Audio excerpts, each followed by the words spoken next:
But the funny thing is that now that maybe some people didn't even know that you could use CDC vouchers. Now they can even literally go to CDC Vouchers Go Where website and find out massage and then go and check out, what of services these places actually offer. Last year, right, towards the end of December, I mentioned, right, I had a bunch of CDC vouchers that I needed to use by a certain time. Yeah, you're like, we need to buy meat. No. Sorry. Different type of meat now. What's up, everybody? Welcome to another episode of Yala, your thrice weekly podcast where we talk about the hottest news with a touch of what, Terrence? Good old humor. Good old humor, man.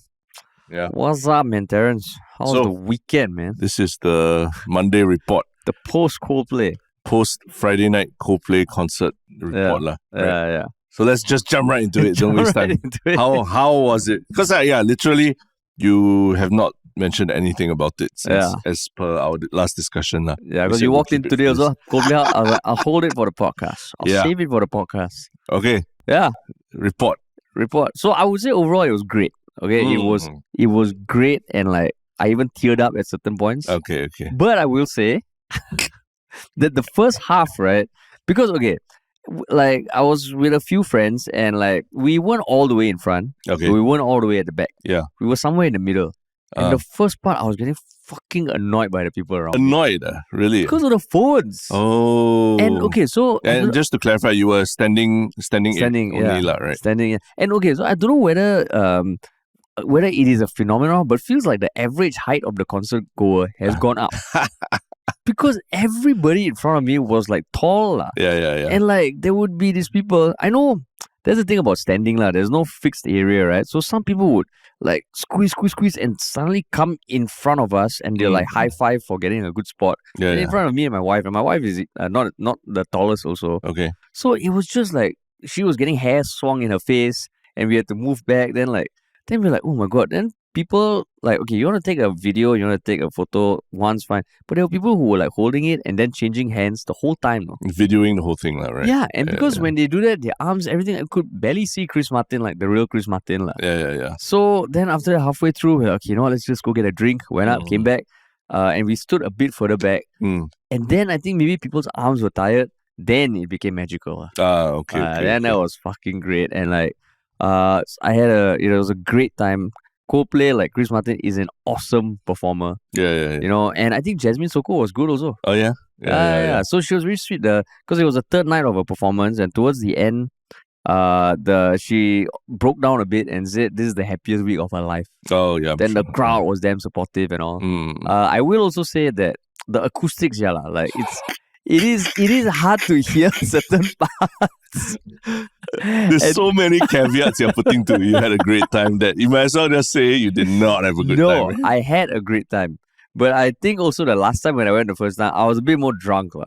So it was just, like, it is a spectacle. Like, you can't deny it's a spectacle. So overall, I would still say it's a great time. And when I left also, thankfully, like, I could, me and my wife, we took like a 30-minute walk home. So it was nice. It was nice weather and all. Yeah. So it was great. Was it as mind-blowing as the first one? No lah. Disappointed lah, right? No. Did not match expectations. It was slightly, it met expectations. It didn't blow past expectations. But expectations are lower this time lah, is it? I was managing it lah. I knew that like, and not just because of your comment. Like anything you experience great for the first time, the second time you can't just expect it to blow past the first time lah, right? First time is always going to be special lah. Correct. Right? Thank you for reiterating the exact point that I made the last time. No, but at the same time, I would still say it was a great experience. Okay. It was a great experience, and I have no regrets going. And just watching Coldplay and Chris Martin. And one thing he did very nice, which he didn't do the last time, was the last couple of songs, they went all the way to the back of the standing area. Okay. So that was when I was like maybe 10 meters away from him on the guitar. So that was very sweet. Do you guys touch the ball? The ball? No, I didn't touch the ball. There were a lot of balls, but I didn't touch any balls. You didn't touch any balls. All the tall people around me lah. It's a generational thing, I believe. You mean what? The height? Yeah. Because it's like how, we are usually mostly taller than our parents' generation or so. Because of better nutrition and taking care of ourselves over longer in a period of time, right? Yeah. So now the people attending concerts also getting younger and younger. So, they also- will seem a little bit taller than you. Also, I think like I don't know how Singapore or Singaporeans count on the global average height thing, but there were also a lot of people who were not Singaporean. Not Singaporean.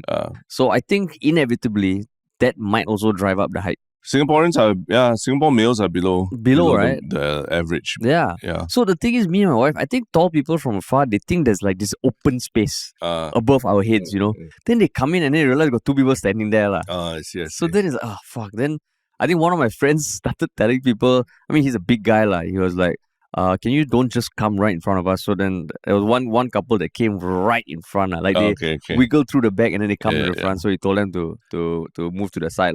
Oh, that's pleasant. That made for a nice experience. And then maybe 3 meters away, I saw a shouting match. Oh, yeah. I saw another shouting match. Yeah. So I would recommend people want to go. Don't try and even the middle, right? Because when we went to get drinks and we came back, we were like, hey, there's so much space at the back where you can kind of, it's more airy and because of the air conditioning, it's also not that hot. Yeah. So yeah, it was great.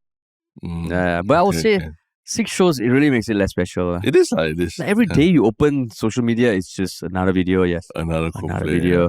Another video. Yes, he has bestowed upon us his graciousness to sing I have no issues with him and all that. Yeah. Their choice to get 6, I don't know, to do 6. I'm sure any band will want to perform more than once. So yeah it's just 6. Yeah I know someone who went twice. Yeah. Second time they went to queue at 1:30, but they were right in front of the standing area. Oh, that's what they wanted.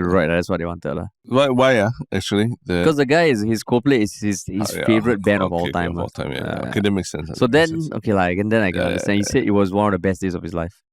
Which one? The first or second? Second. Because there was one song also Chris Martin pointed in his direction. Oh, really? And he said he'll never forget it. I don't know whether it was pointing at him particularly, but on his Insta stories, you could see Chris Martin pointing at him and waving. I see. And he was damn happy. Didn't happen to you, Didn't happen. Dude, I couldn't even see Chris Martin for a lot of it. So basically, it wasn't out of your mind kind of experience. It wasn't. The first time I went, I remember, oh my god, maybe it's the first time you see any of a band you like play, right? It's always going to be special. Back to differ. Different. I mean, like John Mayer, I'm a big fan. I've been to a lot of his concerts. I think going to his one in Singapore was a lot more special than a lot of those in the US I've been to. Yeah. Or maybe first time in a specific setting or something. This one I went to the second time in the same setting. Second time of 6 concerts. I still don't regret it. I still don't regret it. It's okay. Yeah, it was good. I'm just because I didn't hear from you at all the whole night. And I know if you had a lot of fun and your mind was blown, you would message straight away oh my god, this was no. I was like, okay, that was when last time maybe I didn't have a proper boundary. 11 p.m. don't message people. Yeah. Then 7 a.m. you already were texting about work and all that. So I was like, okay, I don't think he had an awesome night. You have to also say that last time I think I also messaged less now beyond a certain time, right? Yeah. So now but I'm okay, pretty sure because it's not about work specifically, but this one was about how much you enjoy something. I'm sure given knowing your background, if you could rub it in my face how much fun you had, you would have taken a chance to do that at 11:59 p.m. I beg to differ, Terrence. I beg to differ. I've grown as a man, So I was like, okay I know he didn't enjoy it Let's just wait for the rundown. I enjoyed it, Terrence. I enjoyed it. But the first half, I was like, what the hell is wrong with people? Your friends all enjoyed it and all Yeah, they did. Okay. And thankfully, we barely took any, once in a while take a photo of the group and all, but I guess the people who were literally holding it there the whole time. Yeah. I'm like, why? A lot of it is to put it on TikTok or YouTube and get views, But sometimes the crazy thing is the quality is really good. The audio quality, everything. Like for example, the aforementioned John Mayer concert in Singapore, you can watch the whole concert on YouTube, shot from someone's phone, and it's pretty decent quality. Was it? Yeah. I saw someone show the zoom function of the Apple 15 Pro or something. Okay. It's insane. It starts off with Chris Martin, and then when she zooms out, I think she was seated. No. Oh wow. Yeah, it was a crazy video. Then I was like, oh shit. There's a lot of people talking about how Singaporeans are, not so energetic or alive during concerts. Do you feel that way as well? Being there? No, actually quite alive. The mood was good, Good. And they had the plastic bands that all lights up in unison. Yeah. The only thing is they spent like 20 minutes talking about the environment. The environment? Like climate change. In between the first opening set and their set. I see. I mean, of course you want to save the environment and all, but standing there, you're like, okay, like just, yes, there's another tree. Okay, great. Okay. Can we just start the concert? Maybe that's why they do 6 concerts to reduce their carbon footprint. Because they're like the first band with a neutral carbon footprint, right? Correct. So 6 concerts in one place maybe reduces carbon footprint. True. True. So you, don't check me for this, but you help to save the world by attending a Coldplay concert. That's like a Prism ad, no? Yeah, say by turning on the aircon. Terrence, don't get us in the same hot water. I'm just trying to make you feel better so that overall you feel like good already. I feel good. I'm very happy I did. I saw it with my wife, the first concert, second concert we watched together. Okay. It was great. But acoustics in National Stadium really something wrong, right? For the songs that have a lot of background music and vocals, right? You can't hear the vocals. It's like drowned in like muffled noises. And that's why Jasmine Sokol also the first few songs couldn't hear. Oh really? But after that, I mean, was she playing covers like no, she did on her own? Oh, nice. Her own. So I haven't seen videos of the Riley, but the Sam Willows played also. Sam Willows. Yeah, so what really? happened was Riley, who was doing the second 3 days, she performed a few songs and then she said, I have a surprise for you, and brought out the Sam Willows, which I thought is quite sweet. Hey, when was this? On your day that you... No. Ours was the third day, which was the final day for Jasmine Sokol. So 4th, 5th and 6th is Riley already. Okay, so yeah, Sam Willows played. Wow! Welcome back. What's up? Bring on the whole gang. Yeah, that's why. I mean, in some way, her music career started with them, right? Yeah, you have to. So it's a nice... And I think any musician performing in front of 60,000 people is insane. On the same stage as Coldplay. Yeah. And one thing nice they did is like on those screens at the side, they put the name of the artist there the whole time, which I thought was a very nice thing. Oh, okay. Yeah. And was there an Indonesian artist as well or something? I think there was one before Jasmine Sokol, but we got there like 7:30 when Jasmine Sokol had doing a second song already. Oh, is it? Okay. I see. So you missed a bit of the first part. Yeah. It's okay. It was great. It was great. I had a great time with my wife, with my friends. It was great. Yeah. It's like one of the cognitive dissonance. No. Every time you have to deliver bad news, you always start by, we really like this, but the essay you wrote was really good. Yeah. But correct. But how was your weekend? Oh, good. I also did like actually I went to something that I thought was like pretty a fun experience. Actually, there's this at the Marina Bay Sands Theatre now. There's a Disney animation immersive show going on. What is it? So, the theatre, it's got seats and everything, right? So I think they pulled out all the seats. Which theatre is this? Marina Bay Sands, the Sands Theatre. Oh, Sands, yeah. So they pull out the seats and then they just like put up big projection walls around. And then they just project like Disney songs, like segments from each movie where they perform certain songs. And it's just a medley of all the different songs from different animations in life-size, giant-size projector screens. And then with music playing and some lights on the floor and everything. And you just sit on the floor and you just, immerse yourself in Disney animation history. Oh, really? And so it's like, it's almost like a concert like that, except it's, without people singing or what. And it's just all around. Yeah, it's all around. And then, they got interactive stuff like bubbles and, soap comes out, like soap suds come out as snow and everything when the Frozen is playing, for example. So, for kids, it's a lot of fun, but not just kids. I saw a lot of young couples there for dates. A lot of people who grew up watching Disney animation who enjoyed these shows as well. And it's an hour-long thing. And I thought about it because remember the Iswaran and Ong Beng Sing were trying to bring ABBA Voyage, right? Yeah. So I was like, this is probably somewhat of what that experience is, where you immerse yourself in the songs and the videos and virtual representations of the characters of that time. And you're not paying for a full concert and having to go and do what you do. I'll get blocked by people. Wow, worry about this, worry about squeezing here. It's just you just chill or just have a little sit down and just enjoy the music and just immerse in it for a bit. Interesting experience. Yeah. I do wish let's say Coldplay can't travel the world or can't come to your part of town. they could do something like that, Yeah. Like have a avatar of Chris Martin running around. I think people still enjoy it a lot. Because like over the weekend, I started just watching live performances of Coldplay at other concerts online. Yeah. And it was so fucking great. Yeah, it's in the fun, comfort of my own home. Yeah, you can see, right? Yeah, you just see. No people flinging hair in your face or worrying about how to get home later. So I would say you go to the concert to enjoy the atmosphere. The atmosphere. Yeah. But if you want to listen and see his like performanship or something like that, it's you just watching 2D. It's so great. So if it's immersive, right, it'd be damn cool, man. Yeah. Reminds me of the during COVID, because they couldn't do concerts. Then The Weeknd was launching his latest album back then, Dawn FM. Then he did like a live listening. Where he just stood on a podium and just played the album in front of people. People loved it, and, right? I mean, it was damn fun to watch. I don't know, like it's just something hypnotic about it to watch an artist like jamming out to his own music. Jamming to his own music, like very Kanye West kind of thing. But it was fun, and seems like we won't have that anymore because COVID is over, right? But I thought actually these experiences that allow you to be with other people who enjoy the music, and partake in the atmosphere without dealing with all the pains of an actual concert. It's quite fun, yeah. Oh, interesting, Yeah. Huh. And I think Singapore we can do more of that, yeah. Oh, I think it'll be a while since we see the ABBA Virtual Voyage. The poison chalice. No one dares to touch it anymore because of association. Oh, allow it. Yeah. Solid. But yeah, man.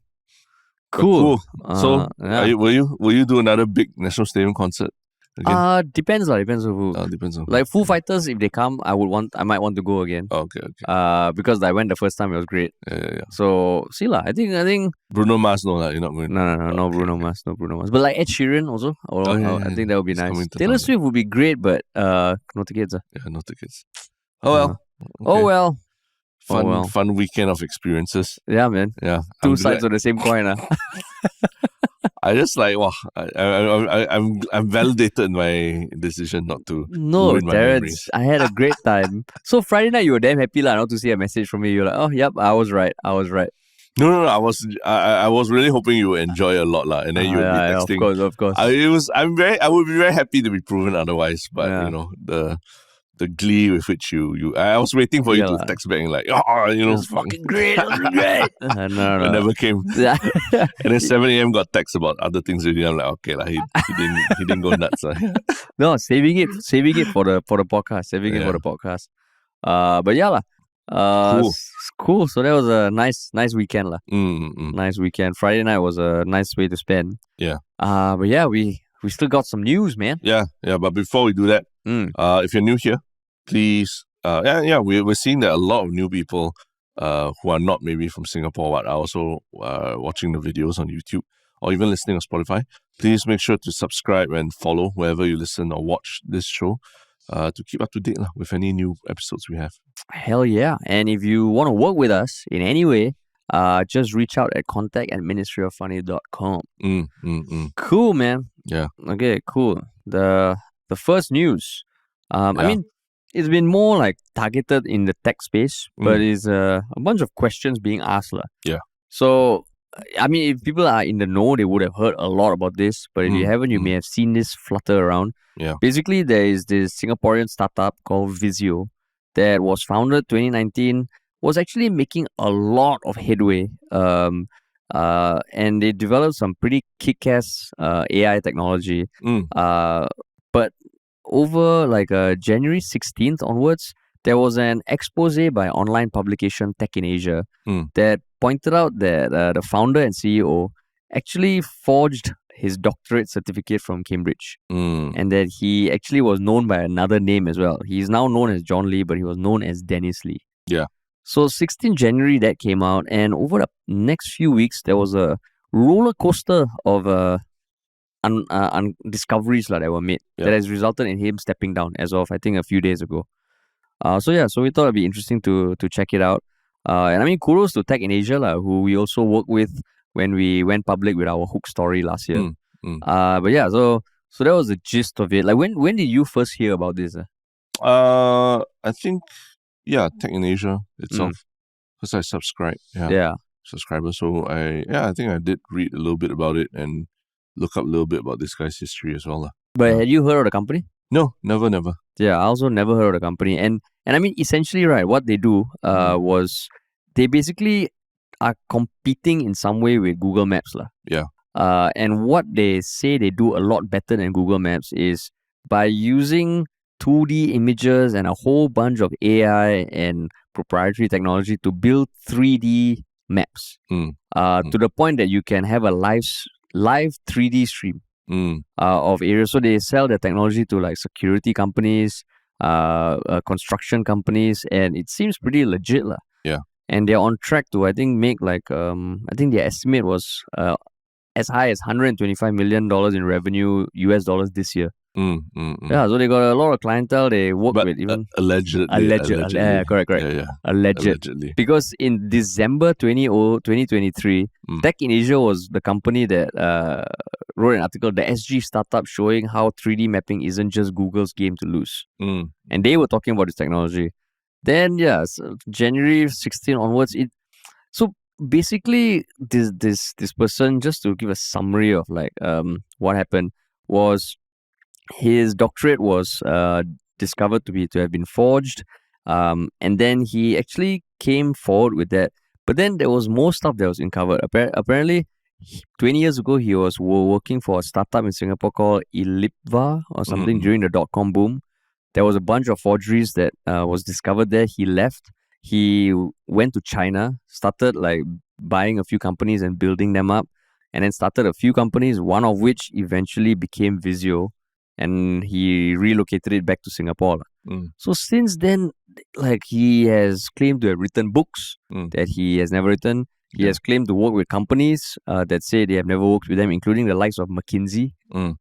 He has said he has gotten awards from MIT and Stanford. No, like those awards don't even exist. But the curious thing was when the first forgeries came out, the chairman of the board, Abu Bakar Muhammad Noor, who is also a director of SMRT Corp and a bunch of others, continued to back the guy as CEO. And saying that, and I quote, "The board is of the opinion that the technology developed by Visio is not dependent on the doctorate. The technology has since proven itself and has been successfully deployed in Singapore and other parts of the world." So one board of one director stepped down, but seems like the board was backing him. And even saying that we cannot and will not take his life's work away from him as he paid his dues some 23 years ago as a young man. So, yeah, and then there was more exposés, and then the guy stepped down. So, like, when you were reading this, what came to mind as you were reading all this? Is it just like, this is another case of startup bullshit? No, it is a case of startup bullshit, right? Like the hot air and everything. But I think it begs the question, like, is this kind of fraud or alleged fraud or misrepresentation, is it a victimless crime? Because you could argue that, like, he misrepresented his academic credentials to build his company and secure funding from investors. But it's all private investors, right? It's not like they were taking taxpayers' money. So who is the victim in this case? Is it some rich VC or something who, for them, this might be just a drop in the ocean for them as well? If it is a victimless crime, like, should normal people care about this kind of thing? Like, some CEO forged some certificate, but, it's not like he's not delivering on whatever he's promising his customers, right? Like, seems like there are satisfied customers who have stuck with him, who have stuck with the company through this as well. So is there any issue with all that? So, I mean, basically, because the technology does seem legit, right?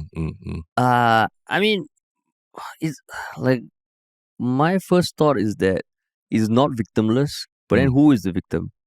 Then it becomes a thing of like, okay, it's against ethics, it's not ethical. But I mean, in business, we can speak from experience being at the end of a non-ethical decision that, you can argue a decision that was made that wasn't against the law, that still fucked us over, right? So does ethics and all, or like, have a role to play in this, especially when the technology seems to be groundbreaking? I don't know, like, I feel it's wrong. But I don't know how many people, like, what the case is for it, for you. I mean, I just finished watching some of my one show things I mentioned, Man on the Run, with talking about Jolo and 1MDB and all that. And that was the question they posed throughout the show. Was it a victimless crime? Ultimately, Jolo and Najib allegedly, took that money, siphoned off that money from 1MDB and used it to make, investments and buy yachts and stuff like that. But who's really being affected on the ground, right? And I think the show, what the show is trying to say is that it's not a victimless crime. At the end of the day, that money that was siphoned off and, or used, a Malaysian's name was used to borrow money, could set the country back, by years, if not decades, right, in terms of paying back that money. And then that also means that money being allocated for funding education or funding infrastructure builds and all that is not there anymore. But that's government money. Right? Correct. So taxpayer money. So I think that's the point of saying that there is a victim in this case. In this case, I mean, as much as it is you could argue that it's an investor money, but the larger picture is that if startups and start founders and CEOs are allowed to lie through their teeth about the small details that get them business, or the small details that show up their credentials, or even about what's on their portfolio, then it becomes very hard for those people who are doing it, being truthful and doing properly, to get the same amount of funding and everything. So there is an opportunity cost to it, right? Where we fund the people who tell the lies, and you don't fund those that are telling the truth, right? And that's never a good thing, It's a bit like thinking about Elizabeth Holmes and her what's the startup called again? I forgot already. The Theranos. Theranos and Elizabeth Holmes, right? Like, you could argue that that who are the real victims? Ultimately, is these big investors anyway, right? But the truth is, she was bringing everyone on a ride, and so much money was flowing after her. Money that could have gone to invest in other more useful things for the medical industry as well, right? So it's not entirely victimless that way. But that one, Theranos, there was no technology, right? It was technology based, yeah. But was the technology developed already? It was developing, but and maybe give it another 10 years, it might be in there. So but 10 years vaporware to begin with, Yeah, but this one, it seems like it's legit technology. So that's where it becomes a bit like, this guy stepped down. Is it like the case where once he stepped down, everything is fixed? Because what I find curious is like the Abu Bakar Muhammad Noor wrote literally that they backed the CEO after it was announced that this guy forged a bunch of shit. So then I'm thinking, why would the board of director, like the chairman of the board, be so vocal about that, given one director stepped down? And then I was thinking, is it because, in the world of startups and all, basically when people invest, they want a return, right? Yeah. As long as they can get a return on their own investment, it doesn't matter if they can see the startup like a car crash in slow motion. Like, they know 5 years' time, this startup's gone. But as long as I can raise enough for the next round of funding and take some money off the table for myself, that's all I want. Yeah. And in this case, I'm just thinking, is it because they still wanted the business to carry on and not be derailed by this? And in the interest of the company, the employees and all, you have to back the CEO. Yeah. But at the same time, then I feel like what you said, then you cannot trust anything about a company, because apparently in pitch decks that were being sent out, there were 56 clients. Yeah. Then on the website is 42. Yeah. And then after this whole expose came out, it was reduced to 9. Yeah. Yeah. And there are all these companies coming out saying we have never dealt with them. We have no commercial transaction with them. We are not a client. So then it becomes like, oh shit, is this just at the top or throughout? Yeah. Because he was quoted saying even some claims of plagiarism as well in their corporate videos and all. Yeah. And he said, I'll find something basically along the lines of I told one of the teammates, I pushed my salespeople really hard, and they've all since left the company. But once you leave, you're my enemy. They treat me as enemies, so I could have done a better job, and maybe they were motivated to just plagiarize and all. Then it feels like, what is going on? It just feels like there's just a web of lies throughout. And this guy, 23 years ago, he was caught as a fraudulent person. Now, apparently again. So then it feels, it's tricky. And I think as a company, it's just like if you're an employee there, right? How would you feel? I think there'll be a lot of trust issues that would potentially affect business. Especially because the technology, right? They sell it to security companies, and even in the first article, there was something that the Tech in Asia article also spoke about, like privacy concerns, lah. Yeah. And this is something that the founder himself said, that they take a very, very close watch on who their clients are.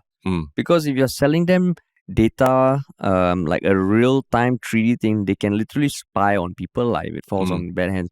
And he said, and I quote, we are not advocating for open door policy for anyone to walk in and utilize technology without scrutiny.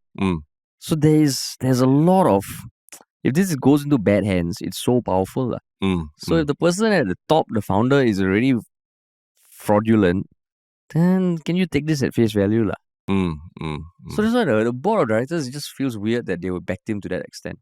Yeah, maybe they needed more time to uncover more details. I mean, you know about this, a lot of people who talk through the asses to try and convince people, these very narcissistic salesperson types.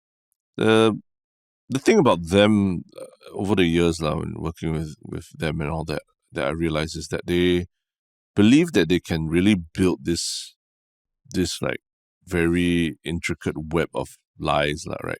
Or half-truths or exaggerations. They sometimes not lying, it's just half-truths and exaggerations. But they build up this intricate web that they think that they can keep juggling forever, that they can keep it propped up forever because they're very smart or something like that. But half the time they don't know that people have already figured it out, and it's just out of politeness or just not rocking the boat that they choose not to call it out, but it's very shocking that how much they'll just layer one lie on top of another. Then when confronted with the truth, all that, it becomes a whole, it becomes like, oh, this is a witch hunt, and they become play victim and everything. Yeah, I've seen that a lot. So it's I can imagine for anyone working there, it's very unpleasant also. And then, like the double standard, because just a few months ago, last December, 6th December, there was the case of a woman who got jailed for getting jobs with a forged NTU degree. Yeah. So she literally got jailed.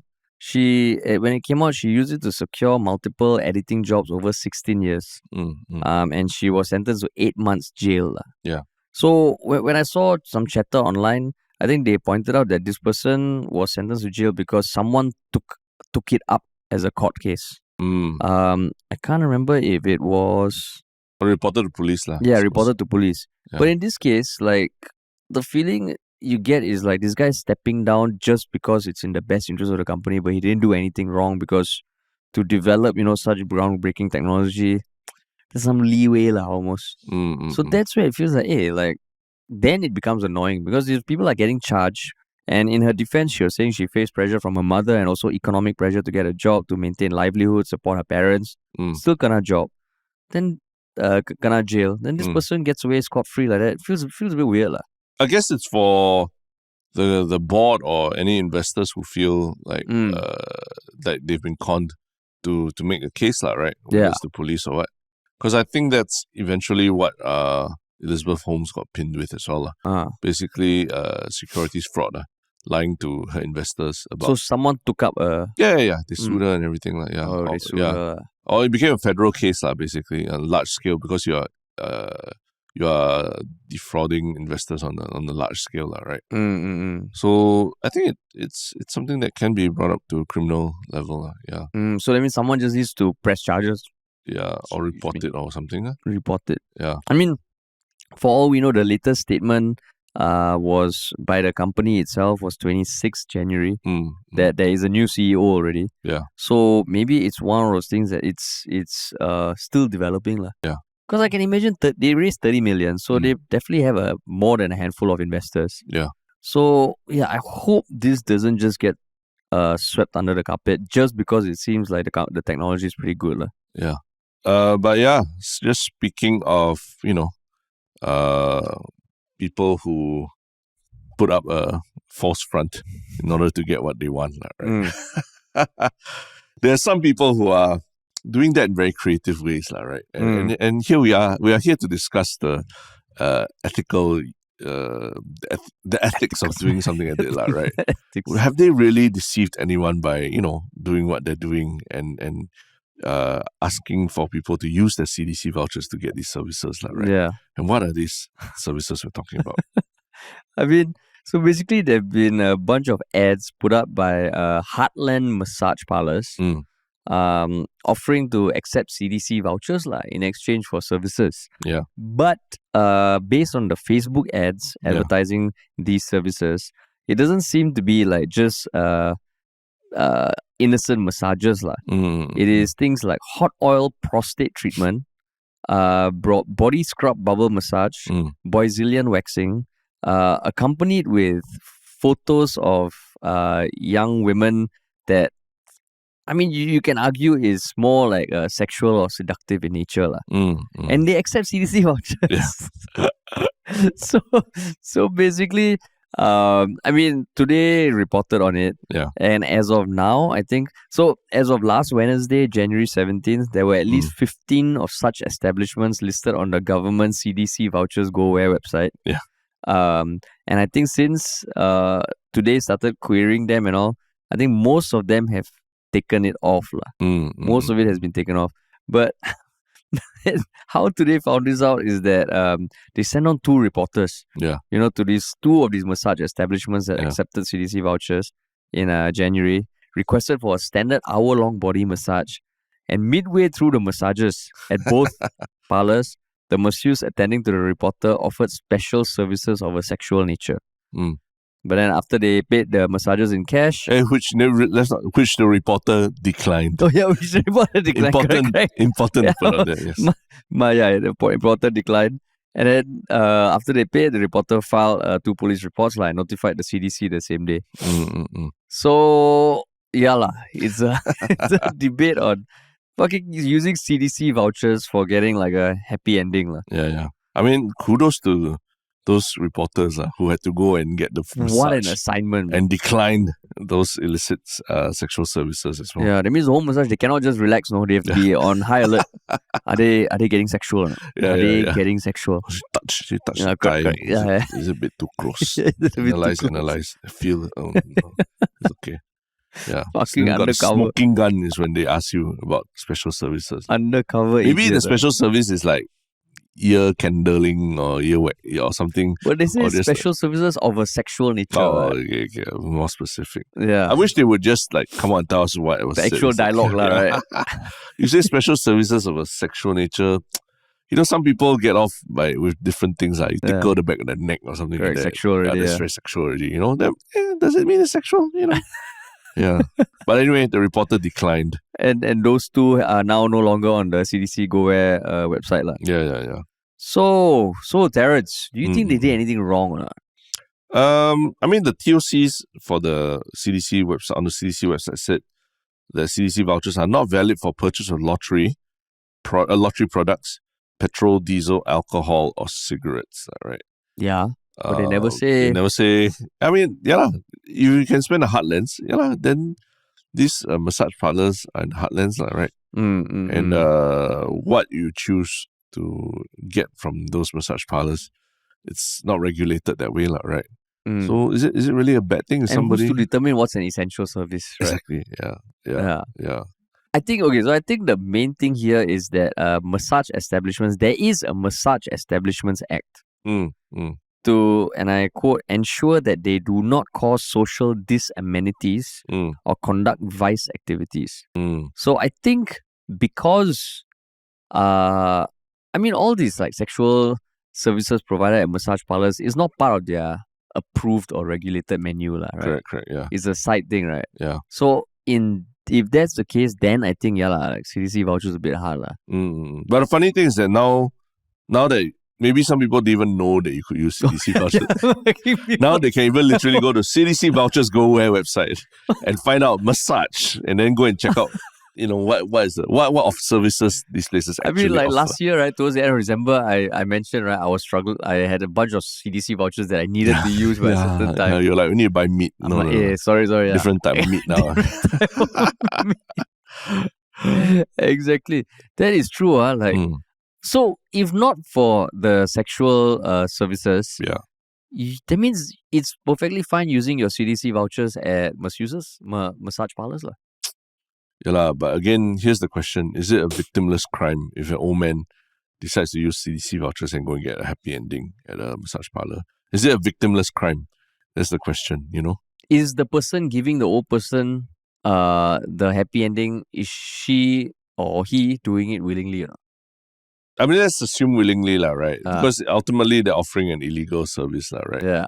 But I'm not so I'm not talking about the legality of it now, but like, is there a victim? Like really, CDC vouchers already give to this old person already. So he wants to use it on whatever he wants, groceries, massage, happy endings.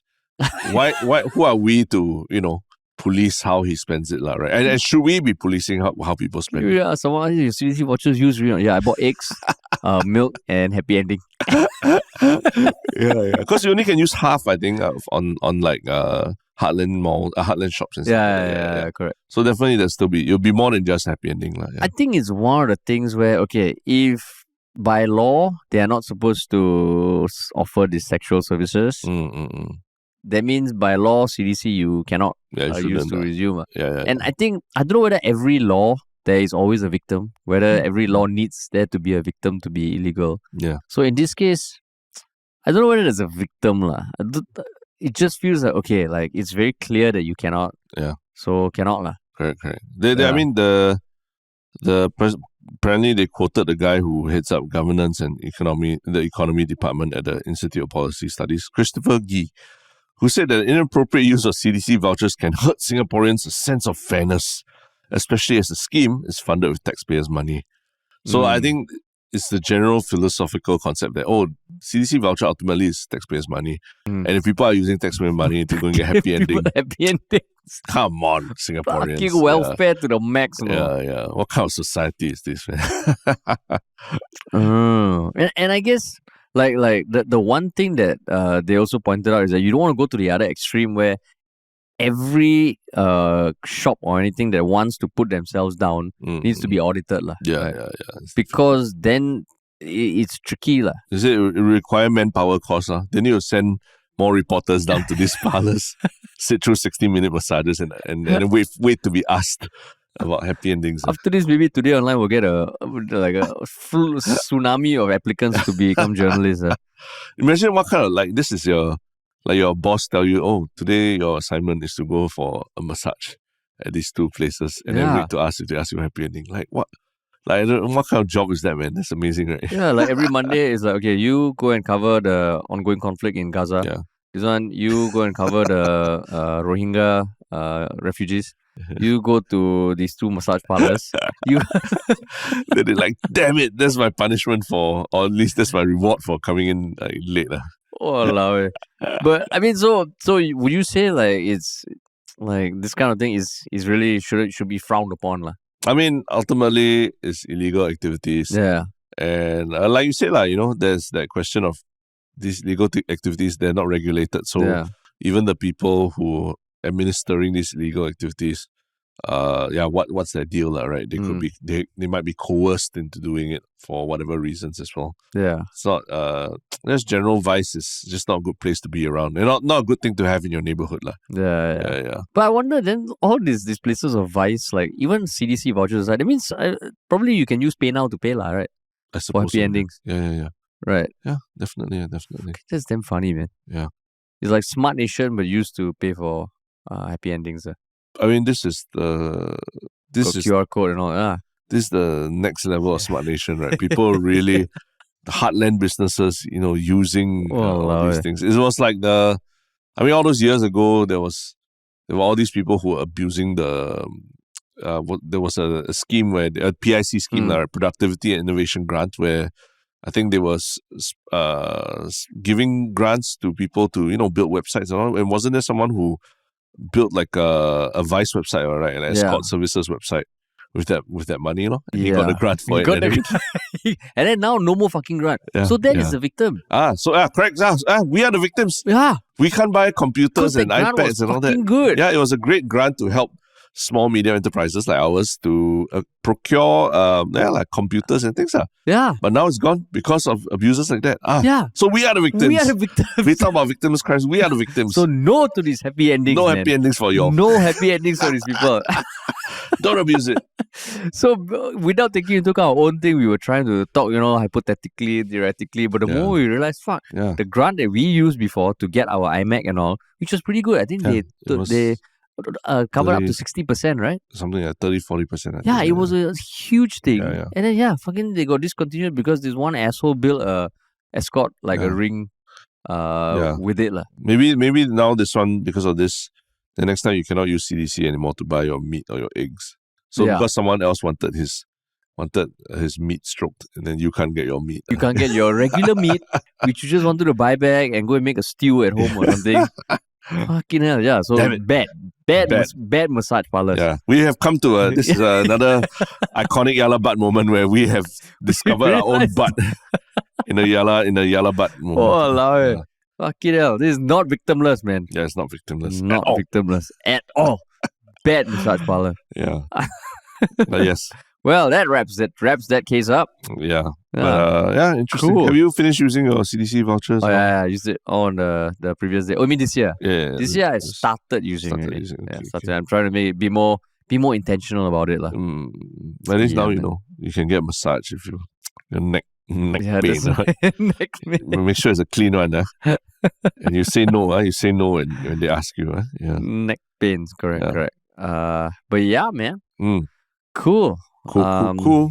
Yeah. Well, what is your one shot comment, man? My one shot comment, I guess, is just going back to Reddit again, lah. I mean, I've enjoyed being on YouTube and TikTok a lot for comments recently. I think Reddit people still give the most sane, more level-headed kind of comments. So interesting one is on the episode 485 talking about using new notes for Chinese New Year. So Ravinene or Raven, I don't know, is Raven Nene or what. Okay, but anyway, new listener, just find your podcast. Okay, find your podcast, enjoying it. About the new notes, maybe superstition. So Ravinene identifies as a relaxed Taoist and goes praying like once a week ago, and was given 2 candles and a bunch of incense to light. As I was lighting the candle, a temple uncle came up to me and said, "Girl, don't light your incense using other people's candles. You are borrowing from their luck and you don't know whether or not their luck is good or bad. Only light directly from the main temple fire." I never thought about it that way, but maybe that's why superstitions are supposed to give comfort, and I guess then can be a lot of copium in the details, right? So I guess what the discussion here is just that, you can't say all superstition is bad. Sometimes it just gives people comfort and helps them to cope with their day-to-day existence. Yeah. I mean, for me, I'm not against rituals or superstition or that, but I think it's not good when it starts affecting your personal relationships with your family and your friends and stuff like that, which I've seen a lot of that happen, and so I'm like, I think. So you're saying like sometimes maintaining it preserves the relationship also? I mean, a lot of religion is about rituals, right? Just go every Sunday doing something, or every, whether it's you're Hindu and what Thaipusam means to you, all that. It's a very big like family thing as well. It's a very big part of their existence, and who are we to say, oh, don't do it, But there are also, religions and religious practices that pull people apart from their families, disallow them from, celebrating events with their families. Or getting married. Getting married, things like that, which I find you need to examine, what's the real value of that, right? That is true. Yeah. That is true. Cool. My one shock thing is a comment that actually came a week ago. I think we were talking about the People's Park Complex, episode 473, and Tropical Fish 1117 just posted that after listening to the podcast, they highlighted that one of the original architects from DP Architects, Tay Keng Soon.